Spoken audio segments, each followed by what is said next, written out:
Trunks encountered Broly in the future, as well as Broly Black. Now he's going to return to the past and warn everyone, but he has a lot to be caught up on.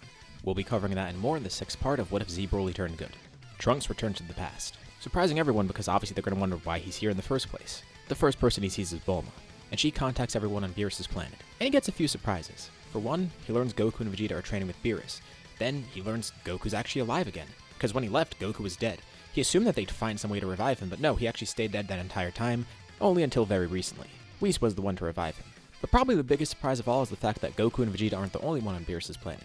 They're with someone else. Everyone arrives on Earth, and for the first time, Trunks meets Broly, the good version of him. Why is Broly with them now? Especially after what just happened in his timeline, he's confused, but Vegeta explains what happened.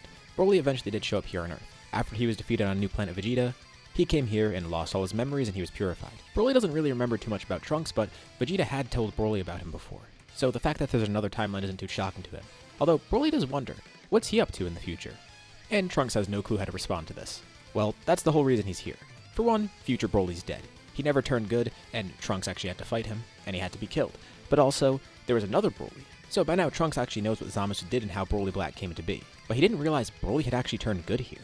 He thought Zamasu just took another Broly from another timeline, not this specific Broly. But now he's piecing it together and realizes why this Broly specifically is the one who turned to Broly Black. Also, why he was so powerful in general. Trunks also learns of the other godly forms that Goku and Vegeta have unlocked. But he wants to see what Broly's power is like, just out of curiosity, because had he not stopped Broly Black right away, he would have had to fight against that. And Broly doesn't mind showing off. He wishes he had an opportunity to actually use this in battle at its fullest, but it's kind of overpowered. So far he's just been showcasing it to people, although he's probably going to fight Beerus with it soon. So, Broly transforms, showing off his God Broly form. Trunks couldn't even sense Super Saiyan God or Super Saiyan Blue in the first place, so this is no different, but he could still feel the pressure from it at least. He has to brace himself when Broly transforms, it's that powerful. It's like it's shaking him to his core. This makes the two Brolys he fought look like nothing. He can't believe they've all grown this much. He also learns Gohan's been consistently training too. He doesn't have any God forms or anything, but thanks to being a hybrid, he's at least keeping up in strength. And he's gone beyond Super Saiyan 2, unlocking Super Saiyan 3 for himself. But Broly's the one that really makes him taken aback because, well, he's good, which is weird in the first place, but seeing how strong he is in general, that makes him wonder how that strength is even possible. This is Beerus' true rival. Of course, he knows about Beerus in the future now, and he's on the path to becoming his next rival, but to think that Beerus in this timeline has Broly as his rival, it makes Trunks wonder if he could really impress the Beerus in his timeline. After seeing all this and getting caught up to speed, he goes into more detail about what happened in his timeline and what they need to do next. So, at least they know about Zamasu and how he's about to act. Thankfully, with Trunks coming here, it prevents any of the other events happening. Unfortunately, this isn't going to reverse anything that happened in his timeline, but it doesn't really matter because he prevented most of the damage anyways. But Zamasu and Broly Black in his timeline, they're not going to be affected by this at all. Trunks is glad that he got to come here again though, and he's going to be training a lot more in the future. He's going to be Beerus' next rival there. And he's glad to see Super Saiyan God and Super Saiyan Blue.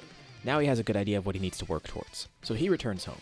And after the whole Zamasu thing is solved here, we enter another brief time frame of peace. The Saiyans on Beerus' planet keep training. But now Beerus thinks it's about time to finally fight Broly at his fullest. He's been training a lot, and it's like Broly said, he never really got to use his God form against anybody else. So why not actually try take it for a test run now against Beerus? Beerus won't hold anything back either. He believes Broly is that powerful. He's definitely getting closer to his level, and it's been a long time since Beerus last gauged that power. That's the whole reason he came here anyways. What's the point if they don't test it in combat? So now, for the first time in a while, Broly is going to face off against him. Goku, Vegeta, and Whis watch on, and Beerus powers up all the way. He said he won't hold it back, but just for the beginning of this fight, he's going to start at 50%, just in case. He believes this is what Broly can handle right now, and if he needs to crank it up to 100, he will. He hopes that's the case. So Broly doesn't hold back either. He goes into his God form, and the fight commences. One thing that's been holding Broly back recently is the fact that he grows during combat. But there's a big issue though.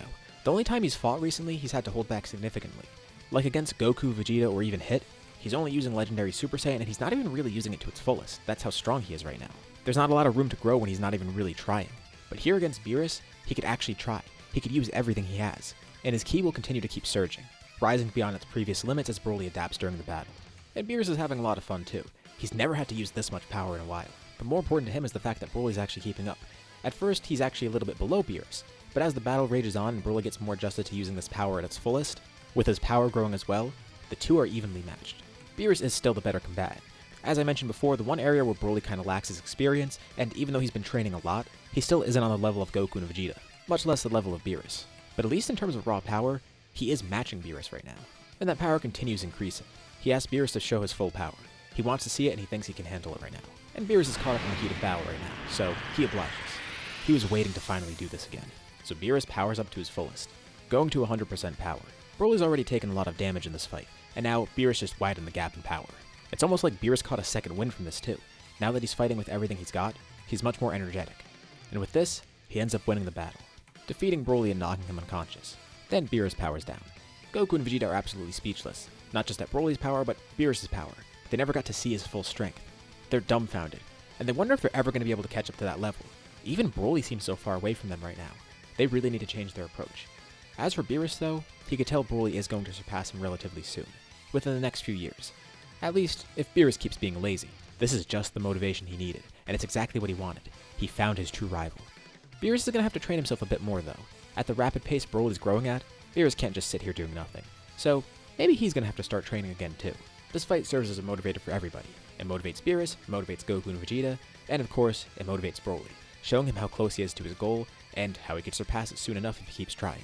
Goku and Vegeta need something new though. They try some training in Whis' staff, and they try working on new things. Whis is of course trying to train them towards Ultra Instinct. As for Broly, that's not really his main focus, because Broly's already strong enough as is, and he doesn't think he can master Ultra Instinct that quickly. But with Goku and Vegeta, he could see that potential there, and wonders if maybe the two of them can reach that soon enough. That would be the key to what they need. Obviously, he's not just going to tell them that right off the bat. He's going to keep training them, but they're getting close. And maybe with them taking their training more seriously, that's going to help. Vegeta does have to go home from time to time because he's about to have a daughter, but as for Goku, he basically stays here the whole time, working as much as he can. Right now, Goku's a bit ahead of Vegeta, because even though he's alive right now, for so many years he's been dead and training 24/7, so even in the moments when he was even with Vegeta in terms of power, he got to train even more. The gap is closing, but right now, Goku is stronger than Vegeta, and of course Broly is way above both of them. And now we head to the Tournament of Power. As for the team, it's going to be pretty much the exact same. I'm sure they would try to recruit Majin Buu and then he'd still fall asleep, but it doesn't really matter. Just picture the same exact team, but instead of Frieza, it's Broly there. Everyone else still can join and still will join. Beerus is already pretty confident going into this. Of course, he's not overconfident because he doesn't really know what to expect from the other universes, especially because in Universe 11, there's a mortal that's rumored to be stronger than his God of Destruction. Although Beerus tries to frame this differently. If those comparisons are to Belmod, well, Beerus thinks that Broly's already stronger than him. It's been about a year since Trunks returned, and a year since Beerus and Broly fought. Since then, he's of course been training a lot. Beerus wonders if Broly's even above him now. They're going to have to fight after the tournament because, well, he knows they're going to win and they won't be erased. But he's not really too concerned about that mortal from Universe 11 because he has his own mortal that's stronger than the God of Destruction, and he fully believes Broly's the strongest mortal in the multiverse. There's only one way to find that out though. The Tournament of Power begins. I'm not really going to focus on the small fights because, of course, we already know Universe 7's going to win here, but there are still some other important events here. Like, for one, I feel like at some point in the tournament, Broly would end up meeting Kale. Preparing for the tournament, Cabba tried to get Super Saiyan for himself after seeing it, and then of course that led to Caulifla and Kale being recruited, and they ended up getting the form as well, which then led to them finding out that Kale has some sort of weird power. And immediately Cabba recognized it. It looked like that same green-haired form Broly used against Hit, or at least very similar, he's not really too sure. So right off the bat, they go to see Broly just to get his insight on it. Because from what he remembers, Broly was a pretty nice guy despite his crazy power. And Kale's a bit scared to show off her power right away, but Broly says it's fine. If it truly is the same type of power he has, he'll be able to handle it. And he's curious. He wants to see it. He was in the same spot a while ago, scared to use his own power. But the only way to tame that power is to actually use it. She can't be scared of it. So Broly gets Kale to transform, and she goes berserk. He can immediately sense that she has a similar type of power, and just by looking at it, it's pretty obvious too. Although she's way far behind Broly in terms of strength. Broly doesn't even need to transform here. He just tries to get her to control it. Caulifla and Cabba are amazed too because Broly's fighting her effortlessly. They could barely handle her before, and Broly's not even transformed. Broly enjoys this too. It's not necessarily an intense battle, but it's the first time he's actually gotten to train someone, which is weird. He's never done this before. But it's also the first time seeing someone similar to him like this. He guesses it makes sense though. It's another universe, so it's only natural there's someone similar to him there. And it's strange. Kale has the same power, but not the same demonic nature. Of course, transforming like this makes her go berserk, but for her it might even be easier to control that power. She's simply going berserk. Broly, on the other hand, was an evil person who went berserk, and he realized that he didn't have to let that define him. So for Kale, it should be pretty simple. He spends some of his time in the tournament training her, and eventually she gets adjusted to the power and controls it. Beerus finds this pretty interesting to watch, but he wants Broly to take this more seriously because he spent a lot of time just doing nothing in the tournament and just train another team. He's being a little bit too easygoing about this. Broly apologizes, but again, he already kind of knows the outcome. After he trained them, he lets all the three Saiyans fight him. And just to show off, he powers up into his regular Super Saiyan form. He defeats all three of them, but it was a good fight, and he says they put in a good effort, and they don't need to worry about being erased. He likes seeing these other universes. If he becomes the MVP, he's going to wish for the other universes to be restored. He definitely wants to see them again, but he has a lot more to explore too. While this was going on, Goku and Vegeta were in their own fights, and eventually, Goku ended up trying to fight Jiren, and he got to show off a new power of his, Ultra Instinct Omen. After all this time training in Whis' staff, and completely dedicating himself to this, he finally got it. Right now it's not amazing, which is why he's still using Omen, but he can transform into it willingly. After all, he had some pretty great training partners, Vegeta and Broly. Speaking of Vegeta, he eventually does join in. The two of them are fighting together, and Vegeta shows off his own Ultra Instinct Omen. This actually does push Jiren a bit. They're powerful. Of course, Goku and Vegeta aren't on Broly's level, but their training has still been very effective because they had Broly as a training partner. They are much stronger than their normal selves, not just because they have Ultra Instinct, but just in general they are. And with the two of them fighting together, it pushes Jiren into his full power. Broly watches on too. He thinks they might actually be able to defeat Jiren. Their combined power should be above his, but Jiren's able to take one of them out, knocking Vegeta out of the ring first, and then getting rid of Goku. They were close, and they definitely were powerful, but it wasn't enough to defeat him, and now it's time for Broly to step up. Jiren could tell that he's the main event, and Broly powers up into his god form. Although this is kind of overkill. He didn't really need this.